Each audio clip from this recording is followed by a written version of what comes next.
President, will you continue to press for this idea that Jordan and Egypt take Palestinians from Gaza? Yeah, I would like to see Jordan. I'd like to see Egypt take some look. The Gaza thing has not worked. It's never worked.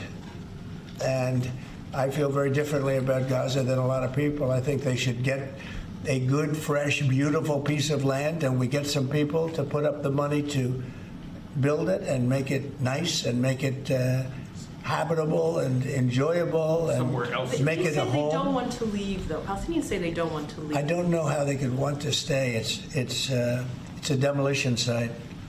It's a pure demolition site.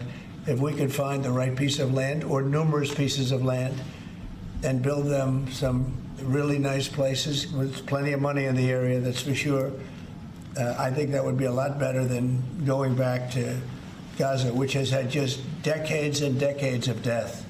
Where would those pieces of land be? Well, if they those could Arab be in countries Jordan, don't want and they to could be in Egypt, and they could be in other places. You could have more than two, more than one, but you could have more than two, and you'd have people living in a place that could be very beautiful and safe and nice. Gaza's been a disaster for decades. Would the U.S. pay for that? I don't think the UN would pay, but I think there's plenty of people that would in the area. They have a lot of money.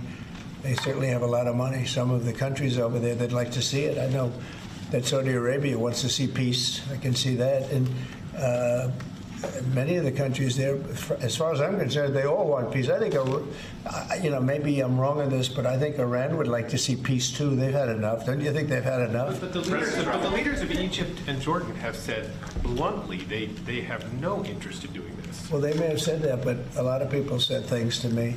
They said they wouldn't take anybody back in Venezuela, and right now they're flying them right back into Venezuela. And a lot of people, and they're doing the right thing in Venezuela. The Panama Canal is an active discussion right now. They said things about that. And virtually everything that's been said has been incorrectly stated based on the result. Doesn't that amount to forcibly displace, or wouldn't that amount to forcibly displacing those people from Gaza? If I don't think so. I think if they had the opportunity, they'd love it. If they had an alternative to Gaza. They have no alternative right now. I mean, they're there because they have no alternative.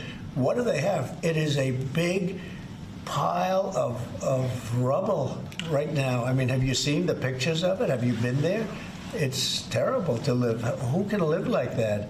And very dangerous. There's shooting all over the place. There's bombing all over the place on both sides. Now, I would think if they had an option of moving to an area, either in a large group or various smaller groups, and take care of the close to 2 million people, I would think that they would be thrilled to do it. They have no, when you say about the Gaza Strip, they don't have an option. To be clear, you're saying they'd be thrilled. It's very dangerous. They'd be thrilled to leave Gaza. Oh, I think they'd love to leave Gaza if they had an option. Right now, they don't have an option. What are they going to do? They have to go back to Gaza. But what is Gaza? There's practically not a building standing, and they're very dangerous. Those buildings are shifting, and they're falling down all over the place, and there's gunfire all over. It's going to be that way for a while.